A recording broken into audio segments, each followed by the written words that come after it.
أعوذ بالله من الشيطان الرجيم. بسم الله الرحمن الرحيم. يا أيها الذين آمنوا لا تكونوا كالذين آذوا موسى فبرأه الله مما قالوا وكان عند الله وجيها. يا أيها الذين آمنوا اتقوا الله وقولوا قولا سديدا يصلح لكم أعمالكم ويغفر لكم ذنوبكم ومن يطع الله ورسوله فقد فاز فوزا عظيما. إنا عرضنا الأمانة على السماوات والأرض والجبال فأبين أن يحملنها وأشفقن منها وحملها الإنسان إنه كان ظلوما جهولا. ليعذب الله المنافقين والمنافقات والمشركات ويتوب الله على المؤمنين والمؤمنات وكان الله غفورا رحيما. صدق الله العظيم. خطاب بنوجوانان اسلام، کبھی اے نوجوان مسلم تدبر بھی کیا تو نے، کبھی اے نوجوان مسلم تدبر بھی کیا تو نے، وہ کیا گردوں تھا تو جس کا ہے ایک ٹوٹا ہوا تارا، تجھے اس قوم نے پالا ہے آغوش محبت میں، تجھے اس قوم نے پالا ہے آغوش محبت میں، کچل ڈالا تھا جس نے پاؤں میں تاج سرے دارا، تمدن آفری خلاق آئین جہاں داری، تمدن آفری خلاق آئین جہاں داری، وہ صحرائے عرب یعنی شتربانوں کا گہوارہ، سما الفقر فخری کا رہا شان امارت میں، سما الفقر فقری کا رہا شان امارت میں، باب و رنگ و قالو قچے حاجت روئے زیبارا، گدائی میں بھی وہ اللہ والے تھے غیور اتنے، گدائی میں بھی وہ اللہ والے تھے غیور اتنے کہ منعم کو گدا کے ڈر سے بخشش کا نہ تھا یارا، گدائی میں بھی وہ اللہ والے تھے غیور اتنے کہ منعم کو گدا کے ڈر سے بخشش کا نہ تھا یارا، غرض میں کیا کہوں تجھ سے کہ وہ صحرا نشیں کیا تھے، غرض میں کیا کہوں تجھ سے کہ وہ صحرا نشیں کیا تھے، جہاں گیرو جہاں دارو جہاں بانو جہاں آرا، اگر چاہوں تو نقشہ کھینچ کر الفاظ میں رکھ دوں، اگر چاہوں تو نقشہ کھینچ کر الفاظ میں رکھ دوں، مگر تیرے تقیل سے فضوں پر ہے وہ نظارہ، تجھے آبا سے اپنے کوئی نسبت ہو نہیں سکتی، تجھے آبا سے اپنے کوئی نسبت ہو نہیں سکتی کہ تو گفتار وہ کردار، تو ثابت وہ سیارہ، تجھے آبا سے اپنے کوئی نسبت ہو نہیں سکتی کہ تو گفتار وہ کردار، تو ثابت وہ سیارہ، گنوا دی ہم نے جو اسلاف سے میراث پائی تھی، گنوا دی ہم نے جو اسلاف سے میراث پائی تھی، سریا سے زمیں پر آسمان ہم کو دے مارا، حکومت کا تو کیا رونا کہ وہ ایک عارضی شے تھی، حکومت کا تو کیا رونا کہ وہ ایک عارضی شے تھی، نہیں دنیا کے آئین مسلم سے کوئی چارہ، مگر وہ علم کی موتی کتابیں اپنے آبا کی، مگر وہ علم کی موتی کتابیں اپنے آبا کی، جو دیکھیں ان کو یورپ میں تو دل ہوتا ہے سی پارا۔ غنی روزے سیاہے پیر کنعان را تماشا کن، غنی روزے سیاہے پیر کنعان را تماشا کن، کہ نور دید اش روشن کند چشم زلیخا را۔ کہا ابھی آئی نہیں آئے؟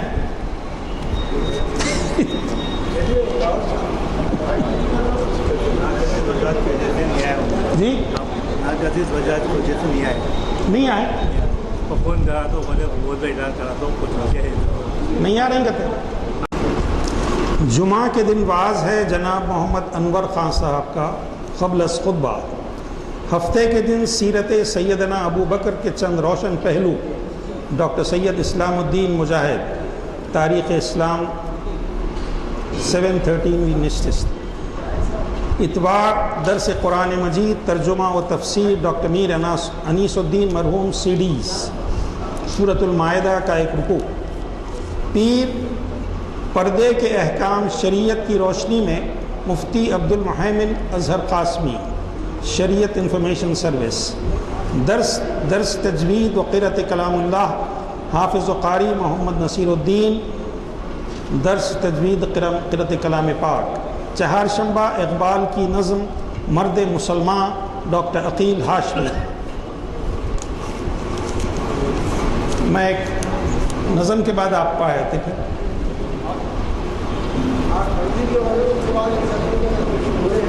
جی ارے آپ نے 847 نشستیں ہوئی اور سنتے ہی رہتے ہیں۔ اقبال نہ صرف ایک شاعر تھے بلکہ ان کے دل میں قوم کا کافی درد تھا، لیکن ان کی جو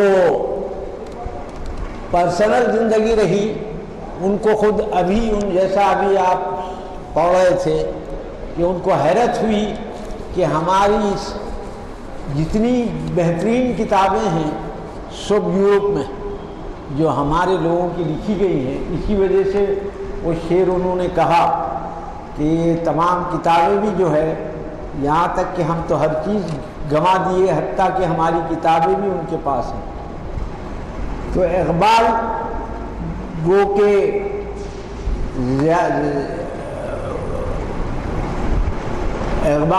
کہ وکالت کیے تھے، لیکن وکالت میں بھی ان کا زیادہ دل نہیں لگا اور وہ کوشش کیے اور حیدرآباد میں، لیکن حیدرآباد میں کچھ اتفاق ایسا تھا کہ یہ سمجھ میں آیا لوگوں کے کہ انگریزوں کے خلاف ہیں، لہذا ان کی کوئی مدد نہیں کی گئی، خود نظام نے بھی ان کی کوئی مدد نہیں کی۔ صرف ایک بار ان کو 1000 روپئے بھیجائے گئے تھے جو انہوں نے واپس کر دی۔ تو وہ ان کے لیے کوشش کی گئی آپ کے ہائی کورٹ جج کے لیے، جہاں ویکنسی یہاں تھی حیدرآباد میں، پھر ان کے لیے یونیورسٹی میں کوشش کی گئی، لیکن ان کو کوئی، حالانکہ باہر سے کافی لوگ آتے رہے یو پی وغیرہ سے، لیکن اقبال صاحب کو حیدرآباد میں تشریف ضرور لائے تھے، لیکن ان کو کوئی یہاں نہ وظیفہ ملا، نہ امداد ملی، نہ کچھ ملی، وہ خود ہی اپنے طور پہ کرتے رہے۔ البتہ وہ ان کی پہلی شادی 14 سال کی عمر میں ہو گئی تھی اور وہ بعد میں طلاق ہوئی اس شادی کی، پھر اس کے بعد ان کی دوسری شادی ہوئی اور ان کا خاص بیٹا جو جاوید ہے، جو بعد میں ان کی باتوں پہ عمل کر کے وہ ہائی کورٹ جج ہوئے، آپ کو معلوم ہے، جسٹس صاحب ہوئے، پھر وہ حال میں ان کا انتقال ہوا، کافی لمبی عمر انہوں نے پائی تھی۔ تو میں زیادہ تو شاعروں کے بارے میں جانتا نہیں، البتہ میں آپ کے انسانی حقوق پہ اگر آپ بولے تو میں چند جملے بول دوں آپ کو۔ آپ دیکھیے کہ انسانی حقوق کا چکر ایسا ہے کہ ویسٹ مغرب ہر چیز کو کہتا ہے کہ ہم نے کیا، وہ یہ کہتے ہیں کہ ماگنا کارٹا کچھ ایک چارٹر تھا، اس سے نکلا 400 سال پہلے ہیومن رائٹس نکلے، اس سے پہلے ہیومن رائٹس نہیں تھے، فلاں فلاں فلاں. لیکن یہ انتہائی غلط ہے. ہیومن رائٹس شروع سے تھے. جہاں جہاں اچھے لوگ گزرے ہیں، آپ دیکھیے ایون بدھا کا بھی اگر آپ دیکھیں گے 8 فولڈ پاتھ، تو آپ دیکھیں گے پوری آٹو باتیں جو ہے ہیومن رائٹس کی ہیں. اس طریقے سے ہر پیغمبر ہیومن رائٹس کو ہی دینے کے لیے، بتانے کے لیے لوگوں کو آئے تھے. اور سب سے بڑا جو آپ کو ہیومن رائٹس کا چارٹر ملے گا وہ حجت الوداع میں ملے گا. سرکار کا جو خطبہ ہے اس میں نہ صرف آپ نے یہ کہا کہ عرب اور غیر عرب میں کوئی فرق نہیں، کالے اور گورے میں کوئی فرق نہیں، اللہ کے پاس جو ہے وہ متقی ہے. پھر انہوں نے عورتوں کے بارے میں کہا، پھر انہوں نے کہا مزدوروں کے بارے میں کہا کہ مزدور کا پسینہ خشک ہونے سے پہلے اس کی مزدوری دو. یہ تمام چیزیں ہیومن رائٹس میں ہی آتی ہیں. لیکن آج ہمارا معاملہ یہ ہے کہ یہ لوگ لاکھوں لوگ قتل کرتے. آپ کو حیرت ہوگی کہ بغداد میں جب جنگ کے بعد، امریکہ کویت کی جنگ کے بعد جب دوائیں نہیں جانے دیا تو 3 لاکھ بچے ختم ہو گئے دواؤں کی نہیں ہونے کی وجہ سے. اور پھر یہ امریکہ وغیرہ ہیومن رائٹس کی بات کرتے ہیں. 3 لاکھ بچے صرف دوائیں نہیں ہونے کی وجہ سے وہ رحالت کر گئے. تو یہ اور تمام جو غیر ضروری گندی چیزیں جتنی ہیں وہ ہیومن رائٹس میں لاتے ہیں.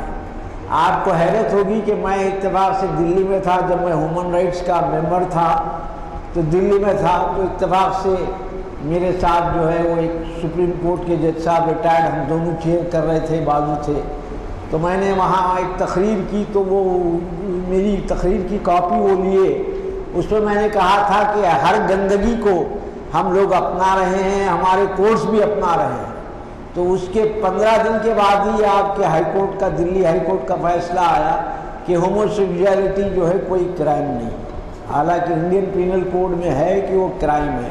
اب ہمارا سپریم کورٹ بھی یہی کہتا ہے کہ اگر کوئی عورت اور مرد مل کے رہتے ہیں تو کوئی جرم نہیں، یعنی بغیر شادی کے اگر وہ سیکس کرتے ہیں تو وہ کوئی جرم نہیں.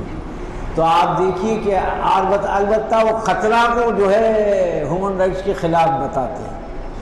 ختنہ کو ہیومن رائٹس، حالانکہ ختنہ اب آپ لوگ بہتر جانتے ہیں، ختنہ تو آج کل کرسچنز بھی کرا رہے ہیں، ڈاکٹرز کر دے رہے ہیں. کہتے ہیں کہ وہ ختنہ جو ہے، میرے ایک دوست تھے TLN ریڈی صاحب، ان کی 70 60 65 سال کی عمر میں ختنہ کرنا پڑا. لیکن کچھ بیماریاں ہیں، کچھ یہ ہیں، کچھ وہ ہیں، اس کے لیے خطرہ جو ہے وہ بہت بہتر چیز ہے. تو آج کل اکثر لوگ جو ہے آف کر رہے ہیں ختنہ کو، لیکن اس کو یہ لوگ بتاتے ہیں کہ ہیومن رائٹس کے خلاف ہے. اب جتنی گندگیاں ہیں، ننگے پھرنا بھی وہ کہتے ہیں کہ ننگے پھرنا بھی ہیومن رائٹس ہے. آپ جو چاہے کر سکتے ہیں، جس طریقے سے چاہے آپ حرکتیں کر سکتے ہیں، وہ تمام ہیومن رائٹس کے اندر آتے ہیں. اب اور ایک جو بڑا الزام لگایا جاتا ہے اسلام پر وہ یہ کہ ہیومن رائٹس ہے. جب ہیومن رائٹس کی بات تھی تو پھر یہ غلامی کا مسئلہ کیوں نہیں ختم ہوا، سلیوز کا؟ تو اس میں یہ ہے کہ دیکھیے اس وقت کا جو ماحول تھا اس میں کئی چیزیں ہیں جس میں ہماری شریعت نے اس میں جو ہے جدت پیدا کی یا اس برائی کو کم کیا. جیسے عورتوں کے تعلق سے ہے کہ 4 نکاح کیسے کر سکتے ہیں. آپ کو حیرت ہوگی کہ اس سے پہلے کوئی لمٹ کا تصور ہی نہیں تھا کسی مذہب میں، چاہے وہ 10 کرے، 20 کرے، 40 کرے، 50 کرے. خود حضرت سلیمان علیہ السلام کے تعلق سے کہتے ہیں کہ زیادہ بیویاں تھیں ان کی. تو کوئی جو ہے وہ ریسٹرکشن نہیں تھا. اسلام ہی نے پہلی بار اس کو ریسٹرکشن لگایا. خود ہندوؤں میں بھی ریسٹرکشن نہیں تھا. میرے کئی پرانے جاننے والے والد کے دوست وغیرہ ہیں جن کے 6 7 بیویاں تھیں. بعد میں 1950 میں جب جواہر لال نہرو وغیرہ نے قانون بنایا تو اب اس کے بعد جو ہے وہ بیویوں کا ریسٹرکشن لایا. اور ایک جو الزام ہمارے پہ لگایا جاتا ہے کہ یہ غلاموں کا معاملہ، تو اس وقت جو ہے غلاموں کا معاملہ تھا، اور آپ کو حیرت ہوگی کہ امریکہ میں ادھر ادھر جتنے تھے وہ سب لندن وغیرہ میں سب سلیوز افریقہ سے لا کے ان کو غلام بناتے تھے. لیکن ہمارے قرآن شریف میں اور سرکار کی حدیث میں ہر جگہ یہ بتایا گیا کہ ہر چیز کے لیے کہا گیا کہ غلام کو آزاد کرو، اور غلام کے تعلق سے اتنی ہدایتیں دی گئی آپ کو کہ تم جو کھاتے ہو اس کو وہی کھلاؤ، تم جو پہنتے ہو اس کو وہی پہناؤ، اور ہر چیز کا اگر یہ کام نہیں کر سکتے، روزے نہیں رکھ سکتے، فلاں کام نہیں کر سکتے اس جرم کے مطابق، تو آپ غلام آزاد کرو. تو غلاموں کی آزادی کی حد درجے جو ہے اسلام نے جو ہے غلاموں کی آزادی کے لیے کئی طریقے کے قرآن شریف میں بھی خود ہے، حدیثوں میں خود ہے، تو غلاموں کو آزاد کیا گیا. اور حد یہ ہے کہ سلیو ڈائناسٹی آپ کے ہندوستان میں رہی، غلام اتنے آگے بڑھے کہ ان کی باضابطہ ایک ڈائناسٹی بھی حیدرآباد میں رہی، ہندوستان میں رہی. تو یہ آج جو ہیومن رائٹس کا پکارا ہے آپ ہر جگہ جا کے دیکھیے، لیکن جہاں آپ کو حیرت ہوگی کہ قیدوں میں بھی یہ مت سمجھیے کہ صرف ہمارے پاس جو ہوتا ہے، وہ آپ امریکن جو حرکتیں کرتے ہیں قیدیوں کے ساتھ باہر آپ پڑھے ہوں گے تو وہ آپ کو تعجب ہوگا کہ ہیومن رائٹس کا اٹر وائلیشن ہے.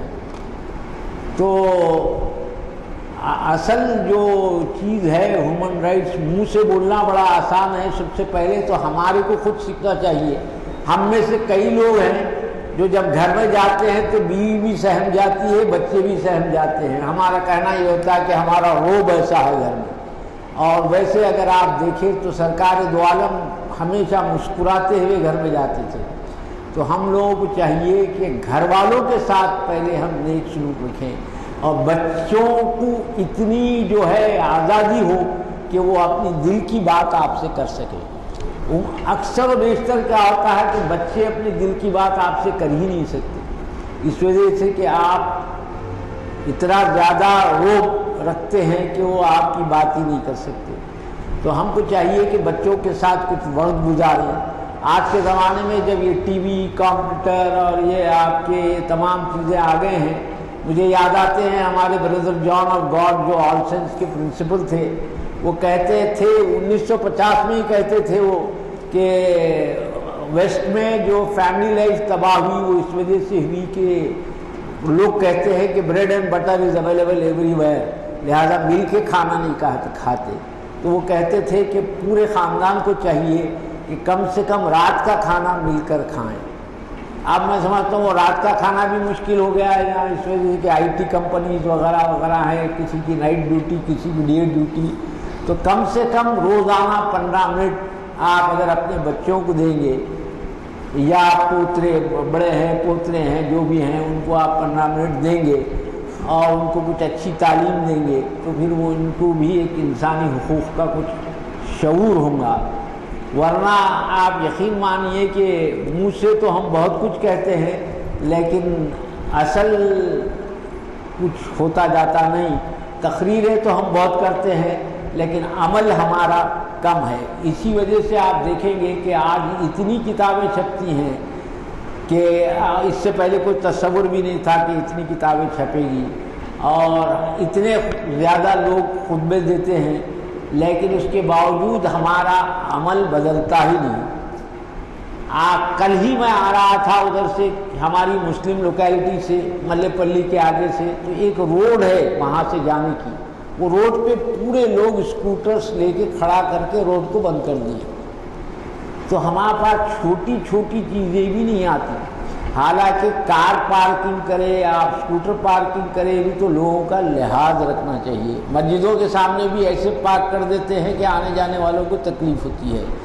تو ہم کو چاہیے کہ ہر چیز میں ہم سیکھیں اور یہی جو ہے انسانیت کی بھلائی کی بات کریں، اور لوگوں کو ہر ایک کو اپنے بھائی سمجھیں، اور ہر ایک کے ساتھ نیکی کے ساتھ آپ سلوک کریں. یہ نہ دیکھیں کہ سامنے والا آپ کے ساتھ کیا کر رہا ہے. آپ کو چاہیے کہ اپنے طور پر آپ اچھے رہیں، اور اس سے انشاءاللہ جو ہیومن رائٹس کی بات ہوتی ہے وہ صحیح ثابت ہوگی، اور ہمارا دین آیا ہی ہے ہیومن رائٹس لانے کے لیے۔ ہمارے دین میں یہ کہا گیا ہے کہ کوئی کسی، یہاں تک کہا گیا ہے کہ لکم دینکم ولی دین، آپ کا کام صرف یہ ہے، خود سرکار کو کہہ دیا گیا قرآن شریف میں کہ آپ صرف ان کو بولیے، آپ ایسا زیادہ اپنی جان پہ اثر لے کے اپنی جان دینے کی تک نوبت مت لائیے کہ یہ لوگ ایمان لائے یا نہ لائے، آپ کا کام پہنچا دینا ہے، اس کے بعد ان کا کام ایمان لانا یا نہیں لانا ہے۔ اس وجہ سے وہ آیت ہے لکم دینکم ولی دین۔ تو اس طریقے سے ہمارا یہ کام ہے کہ ہم اپنے عمل کے ذریعے سے، اسلام کیوں اتنا تیزی سے پھیلا؟ عمل کے ذریعے سے پھیلا۔ جو اولیاء اکرام وغیرہ بولتے ہیں آپ، انہوں نے کوئی زبردستی کسی کے ساتھ نہیں کی، اپنے عمل کے ذریعے ہی انہوں نے بتایا، اور عمل کے ذریعے ہی، انسانیت کے ذریعے ہی اسلام پھیلا۔ آج لوگ کیا کرتے ہیں، ہم کوئی غلطی کرتے ہیں تو پورے قوم کو وہ بولتے ہیں کہ مسلمان ایسے ہیں، اور عام طور پر وعدہ خلافی، یہ تمام چیزیں جب ہم کرتے ہیں، بزنس، کاروبار وغیرہ، اسلام ایک ایسی چیز ہے، آپ کو حیرت ہوگی کہ تمام مذہب دوسرے جو ہیں، اگر ایک کرسچن یہ سمجھتا ہے کہ اگر وہ سنڈے کے دن چرچ میں جا کے باہر آ گیا تو اس کا مذہب مکمل ہو گیا، لیکن اسلام میں ہر لمحہ ہے، مسجد کی حد تک نہیں ہے، بلکہ مسجد کو 5 بار اس وجہ سے بلایا جاتا ہے کہ اس 2 نمازوں کے بیچ میں پھر آپ سے کوئی اسلام کی خلاف ورزی نہ ہو۔ بار بار آپ کو یاد دلایا جاتا ہے کہ آپ کو اللہ کے پاس آنا ہے، اللہ کو جواب دینا ہے۔ اگر ہم سمجھیں کہ مسجد میں تو نماز پڑھ لے، لیکن باہر کی جو ہماری زندگی ہے اس میں ہم وعدہ خلافی بھی کر سکتے ہیں، سود بھی لے سکتے ہیں، رشوت بھی لے سکتے ہیں، یہ تمام باتیں اگر ہم کریں گے تو پھر وہ اسلام جو ہے 2 حصوں میں نہیں ہے، اسلام میں پوری زندگی ہے۔ یہاں تک کہ مکے کے نان مسلم کافروں نے کہا کہ کیا آپ کے پاس جو ہے طہارت کا تک طریقہ بتایا جاتا ہے؟ میں نے کہا، لوگوں صحابہ نے کہا ہاں ہمارے پاس ہر چیز سکھائی جاتی ہے، طہارت تک کا طریقہ آپ کو سکھا دیا گیا، یہاں تک کہ سکھا دیا گیا کہ آپ اپنی بیوی کے ساتھ کیسے رہنا، کیسے سلوک کرنا، ہر چیز آپ کو بتا دی گئی۔ تو ہمارا اسلام جو ہے ہمارے صبح اٹھنے سے لے کے سونے تک اسلام پر چلنا ہے۔ اگر آپ نہیں چلتے ہیں تو نہ آپ ہیومن رائٹس کی پابندی کرتے ہیں، نہ آپ پورے طور پر اسلام میں داخل ہوتے ہیں۔ بے شک اقبال نے بہت کچھ کہا، اور ایسے حالی نے بھی کہا، اور کئی شاعروں نے کہا، لیکن ہمارا کام یہ ہے کہ انہوں نے جو کچھ کہا اس پہ ہم عمل کریں۔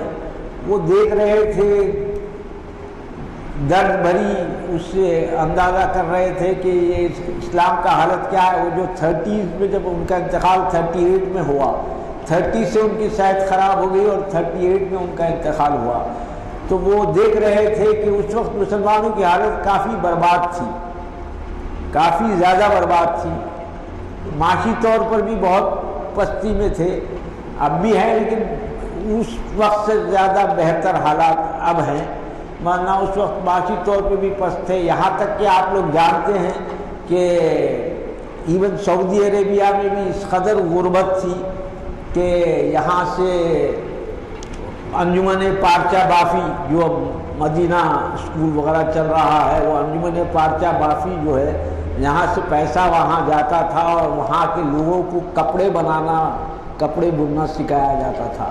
تو غربت اتنی تھی۔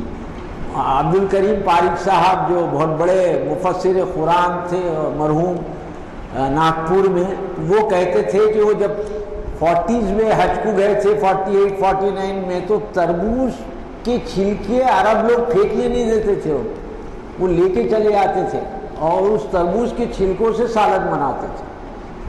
اور عالم یہ تھا کہ اس زمانے میں آپ گئے تو آپ کو سٹیزن شپ لے کے ٹوکرے پہ لوگ آتے تھے کہ 500 روپئے میں آپ کو سٹیزن شپ سعودی، لوگ نہیں لیتے تھے کہ یہ سوچتے ہوئے کہ ہم کیا کریں گے یہاں۔ کیا کام کریں گے، کچھ کام نہیں ہے. لیکن کئی لوگ ہیں جو سٹیزن شپ لے لیے آج بڑے دنیاوی اعتبار سے بھی آرام میں ہیں اور دین کے اعتبار سے بھی آرام میں ہیں. تو میں یہ کہہ رہا ہوں کہ اس وقت کے حالات بڑے خراب تھے جب اقبال بقید حیات تھے، تو انہوں نے بڑے رنگ اور بڑے فکر کے ساتھ فارسی میں بھی کافی کلام انہوں نے کہا، پھر اس کے بعد اردو میں بھی انہوں نے کافی کلام کہا. اور ہم سب کو یہ چاہ رہے تھے کہ ہم جاگ جائیں اور کچھ عمل کریں. تو ہم کو چاہیے کہ جب ہم یہ تمام اقبال کے سنتے ہیں اقبالیات تمام، تو ہم کو چاہیے کہ کچھ نہ کچھ کم سے کم ایک چیز پر ابھی عمل کر لیے جائے. 848 نشستیں ہو گئی، تو انشاءاللہ میں امید کرتا ہوں کہ ہم ان کی باتوں پہ عمل کریں گے اور اس طریقے سے انسانی حقوق بھی تمام لوگوں کے پورے ہوں گے. جیسا کہ میں نے کہا، سب سے پہلے اپنے گھر سے آپ کو انسانی حقوق کو بچوں کے ساتھ، بیوی کے ساتھ، سب کے ساتھ انسانی حقوق پورے کرنے چاہیے، اور اس کے بعد پھر دوسروں سے، نیبر سے وغیرہ. لیکن آج کل عالم یہ ہو گیا ہے، مجھے حیرت ہو رہی ہے کہ فلیٹس میں اب عالم یہ ہے کہ آپ کے اوپر کون رہتا آپ کو نہیں معلوم، بازو کون رہتا نہیں معلوم. حد یہ ہے کہ فلیٹ میں انتقال ہو گیا تو بھی اکثر لوگوں کو نہیں معلوم، اٹینڈ بھی نہیں کرتے. تو اب پڑوسی کا یہ عالم ہو گیا ہے. اور جبکہ ہمارے پاس ایسا حکم ہے پڑوسی کا کہ صحابہ نے سمجھے کہ شاید ان کو وراثت میں بھی حصہ دیا جائے گا. اتنا خیال رکھنے کے لیے سرکار نے فرمایا کہ لوگ یہ سمجھے کہ شاید وراثت میں بھی ان کو حصہ دیا جائے. اور پڑوسی کا ڈیفینیشن اتنا بڑا ہے کہ 40 گھر سامنے، 40 ادھر، 40 ادھر، 40 پیچھے. لیکن آج ہمارا عالم یہ ہے کہ پڑوسی کا بھی نام نہیں معلوم. تو یہ تمام چیزیں بھی اسلام میں داخل ہوتی ہیں. میں دیکھتا ہوں کہ مسجد میں آتے ہیں لوگ 10 سال سے آتے ہیں، ایک دوسرے کے نام سے واقف، ایک دوسرے کے نام سے واقف ہی نہیں، کبھی ایک دوسرے کو پوچھتے بھی نہیں.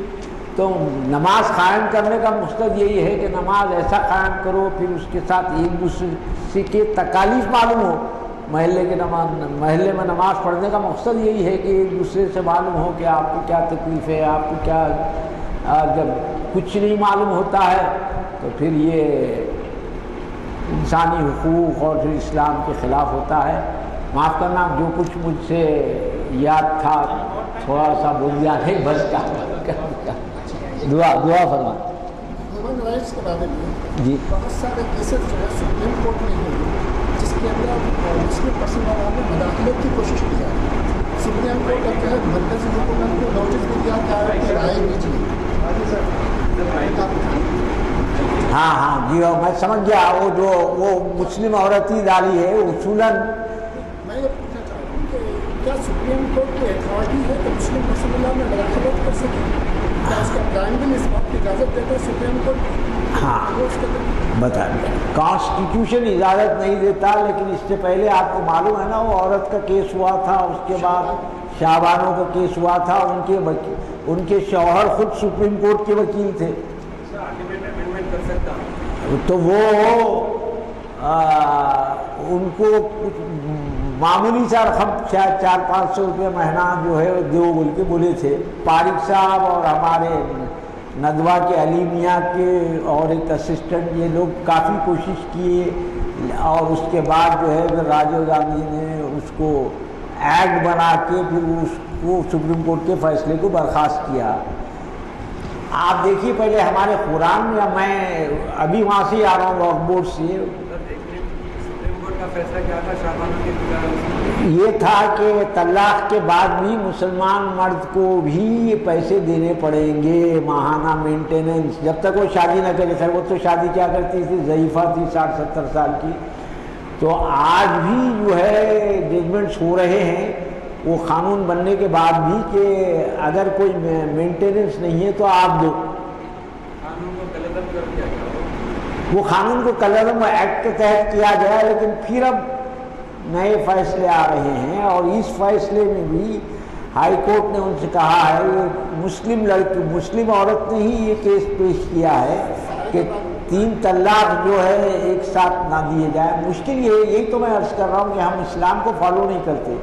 اسلام میں طریقہ بتایا گیا ہے کہ پہلے تم میاں بیوی میں اگر بنتی نہ ہو تو مردوں بیوی کی طرف سے ایک عورت اور شوہر کی طرف سے ایک بڑے لوگ بیٹھیں، تصفیے کی کوشش کریں. اس کے یہ آیت ہے قرآن شریف کے آیات سے. اس کے بعد بھی اگر تصفیہ نہ ہو تو اللہ ایک دوسرے سے بے نیاز کر دے گا. تو اس کے بعد پھر اسلام میں حکم یہ ہے کہ ایک ایک طلاق طہر میں دو، یعنی جب وہ پیریڈ میں نہ ہو اس وقت آپ دو. اس کے بعد اگر آپ پھر ہم بستر ہو جاتے ہیں تو پھر وہ طلاق کا مسئلہ نہیں رہتا. یا پھر ایک طلاق دینے کے بعد اگر 3 مہینے گزر جاتے ہیں اور آپ ہم بستر نہیں ہوتے، 6 سال بھی گزر جاتا ہے، 2 سال بھی گزر جاتے ہیں، تو بغیر حلالہ کے آپ نکاح کر سکتے ہیں. لیکن جب آپ 3 طلاق دے دیتے ہیں تو پھر جب تک کہ حلالہ سے مراد یہ ہے کہ وہ عورت دوسرے کسی مرد سے شادی کرے اور پھر وہ دوسرا مرد اس سے ہم بستر ہو، اس کے بعد اگر وہ طلاق دے تو وہ پھر انہیں شادی کر سکتا ہے پہلا آدمی.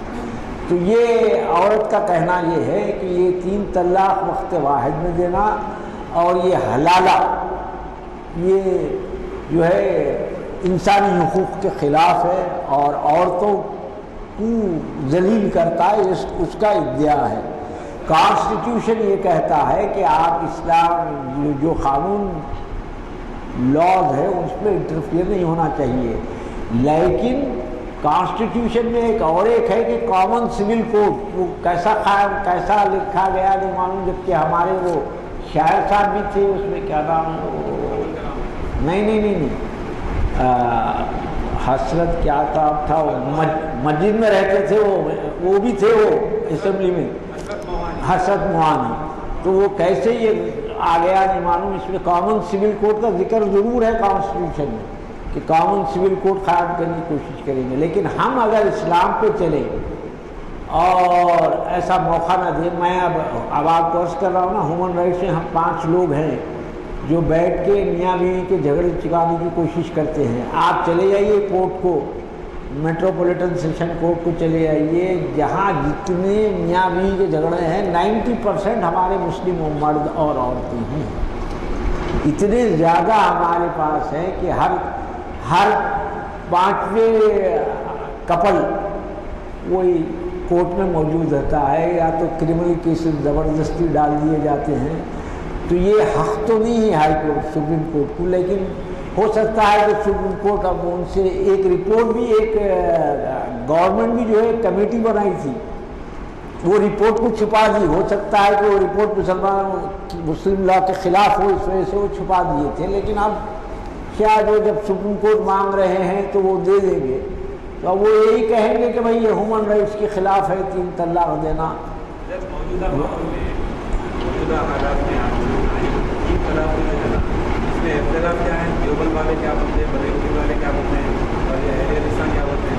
اہل حدیث بولتے کہ آپ 3 نہیں 1000 طلاق بھی دیے تو ایک ہی ہوتی ہے ایک وقت. لیکن آپ کے چاروں ائمہ یعنی امام مالک، امام حنبل، امام ابو حنیفہ، امام شافعی، چاروں کا کہنا یہ ہے کہ 3 طلاق دے دیے تو واقع ہو جاتے ہیں.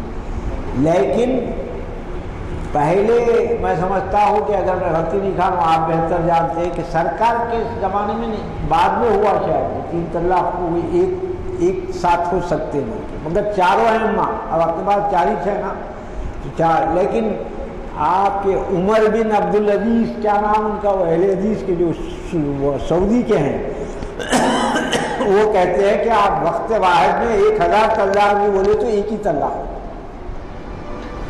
تو اب یہ سپریم کورٹ کو اس سے فائدہ پہنچے گا، سپریم کورٹ کو اس سے فائدہ پہنچے گا. وہ کہیں گے کہ تمہارے پاس بھی کہتے ہیں کہ ایک ہی طلاق ہوتی ہے، تو سپریم کورٹ ظاہری بات ہے وہ اٹھائے گی اور وہ اس سے فائدہ اٹھا کے بولے گی کہ یہ ائمہ نے کہا، ائمہ نے قانوندان قاضیوں نے کہا. لیکن قرآن میں تو جو ہے ایک طلاق دینے کا ذکر ہے، قرآن میں 3 طلاق ایک ساتھ دینے کا ذکر نہیں ہے. موجودہ حالات میں انڈیا میں جو آج چل رہا لیونگ ریلیشن کو کیا اہمیت دیتی ہے گورنمنٹ، کیا بولتی ہے؟ اب لیونگ ریلیشنس کو کہتے ہیں کہ وہ رہ سکتے ہیں، آپ مرضی ہے تو رہ سکتے ہیں. وہ عورت جو ہے سو اس کی وراثت بھی حصے دار ہو جاتی ہے، مجھے ایسا کچھ ہے کیا؟ نہیں، وراثت میں حصے دار نہیں ہوتی ہے، لیکن بچوں کو مینٹین کرنا پڑتا ہو. بچے اگر ہوئے تو بچوں کو مینٹین کرنا پڑتا، لیکن اگر بچے نہیں ہوئے اور اس کو چھوڑ دیا ہم تو پھر وہ کچھ نہیں پوچھ سکتے. نہیں، غلط بات، وراثت میں حصے دار نہیں ہوتی. اسی وجہ سے وہ امریکہ وغیرہ میں چونکہ وہ طلاق دے دیے تو انہیں شادی کرے تک دینا، آدھی جائیداد دینا، تمام چیزیں دینا، تو لوگ اکثر جو ہے شادی نہیں کر کے وہ ایسی لیونگ ریلیشن شپ میں رہ رہے ہیں. آج امریکہ میں تو یہاں تک آ گیا ہے کہ 2 مرد بھی شادی کر سکتے ہیں، 2 عورتیں بھی شادی کر سکتے ہیں. یہ ہمارے پینل اور ایک انڈین پینل کوڈ میں ہوموسیکسولیٹی کرائم ہے. کرائم ہے، بالکل ہے، لیکن دلی ہائی کورٹ بولتا کہ نہیں ہے کرائم، اور سپریم کورٹ بھی اسٹے نہیں دیا اس پہ. ایک لہر چل رہی ہے سب جو پوری عالمی اعتبار لیول سے جو ہے وہ بدتمیزی کی لہر چل رہی ہے. آپ فرمائیں، دیکھیے سرکار فرمائے کہ آخری زمانے میں ایک ایسا وقت آئے گا کہ ایک کپل جو ہے، کوئی عورت اور مرد یا 2 مرد جو ہے برا کام کرنے جائیں گے تو سب سے اچھا آدمی وہ ہوگا جو بولے گا کہ بھائی ذرا پردے میں کریں. غلط صحیح پردے میں، یہ حدیث شریف ہے کہ اس قدر برائی ہو جائے گی کہ لوگ کھلا کریں گے. اور یہ کوئی نئی بات نہیں ہے، لوط علیہ السلام کے زمانے میں ایسی اپن بیٹھے گئے اور وہ لوگ کم وقت جو ہے وہ ہوموسیکسولیٹی آرام سے کرتے تھے، سب کے سامنے کرتے تھے. تو یہ کوئی نئی چیز نہیں ہے. جب زوال آتا ہے تو لوط علیہ السلام کے زمانے میں ہوا. اچھا، وہ بات وہ غلط ٹرانسلیشن کرتے ہیں. وہ لوط علیہ السلام یہ کہے کہ میرے بیٹیاں ہیں، تم لوگ ایسا کیوں کرتے ہیں؟ جب فرشتے آئے ہوئے تھے وہ بیٹیاں بول تو اپنے بیٹیاں نہیں بول رہے ہیں، انہوں 2 ہی بیٹیاں تھے آپ کے. بیٹیاں یعنی ایسی امت کے بچیوں کو بھی اپنے بیٹیاں ہی بول رہے ہیں، ورنہ 2 بیٹیاں تو بتا نہیں سکتے تھے آپ سینکڑوں لوگوں میں. تو وہ مطلب یہ ہے، اس کا صحیح ٹرانسلیشن طارق صاحب نے کیا ہے کہ وہ اپنی امت کے بیٹیوں کو کہہ رہے تھے کہ میری بیٹیاں موجود ہیں، پھر ایسی حرکت کیوں کر رہے ہیں. تو اب تمام گندگیاں جتنے بھی ہیں وہ سب آپ کو ہیومن رائٹس کے اندر ہے. وہ سپریم کورٹ کے سامنے تو مسلم پسماندہ کا کورٹ مدون ہے. اب اس کے اندر کیا کہ سپریم کورٹ مداخلت کر سکتی ہے، اضافت یا کمی پیشی کر سکتی ہے؟ میں بتایا نا، ابھی آپ کو بتایا کہ اب وہ یہ فائدہ اٹھائیں گے کہ اہل حدیث پورے سعودی میں یہ ہے کہ آپ 3 طلاق دیے بھی تو ایک ہی ہوتی. تو وہ یہی کہیں گے کہ آپ کے مسلمانوں میں خود ہے، سعودی میں ہے جہاں آپ حج کو جاتے ہیں، لہذا وہ فالو کرو. بولے اب ان کو تو مل گیا نا، ہاتھ میں مل گیا ہے، وہ یہی کہیں گے کہ اس کو فالو کرو. آپ 1947 بل کے برابر تھا کہ شاید کیا بولے؟ 1947 1950 بفور پرسنٹیج بل کے برابر تھا کہ آج 55% ہو گیا، 35 45 ایسا کہہ کا یہ ڈیورس کا. ہاں ڈیورس دل کے برابر تھا کہ بفور 1950. آپ اندازہ لگائیے، یہاں تک ڈائیورس کے لیے جاتے ہیں کہ امریکہ میں ایک کیس چل رہا تھا کہ میرا شوہر وراثت لیتا ہے لہذا مجھے ڈائیورس چاہیے. اس کو ڈائیورس مل گئی، ریزن ایک ہی ہے کہ وہ وراثت لیتا ہے. تو وہاں کوئی جیسے آپ چاہیں طلاق مل جاتی ہے. آپ ہندو معاشرے میں مذہب میں طلاق کا کوئی تصور ہی نہیں تھا. نہیں تھا، کہیں نہیں تھا. ہندوؤں میں نہیں تھا، کرسچنوں میں نہیں تھا، کہیں بھی نہیں تھا. وہی تھا، کہیں بھی نہیں تھا. یہاں تو ستی کرتے تھے. شکریہ. السلام.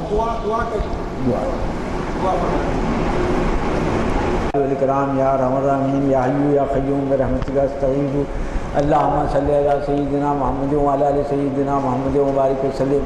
اے اللہ تو رحیم ہے، تو کریم ہے، اے اللہ تو ہم لوگوں کو بولنے سے زیادہ عمل کی توفیق عطا فرما۔ اے اللہ ہمارا خاتمہ ایمان پر فرما۔ اے اللہ جو مرحومین گزر گئے ہیں اللہ ان کے گناہوں کو معاف فرما۔ اے اللہ ان کو جنت نصیب فرما۔ اے اللہ ہم کو، ہماری اولاد کو، ہمارے بچوں کو، تمام کو مذہب پر چلنا آسان فرما۔ اے اللہ عمل کرنا آسان فرما۔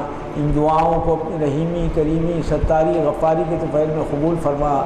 یا ذا الجلال والاکرام، یا ارحم الراحمین، یا حی یا قیوم برحمتک استغیث۔ اللہم صلی علی سیدنا محمد وعلی آل سیدنا محمد وبارک وسلم۔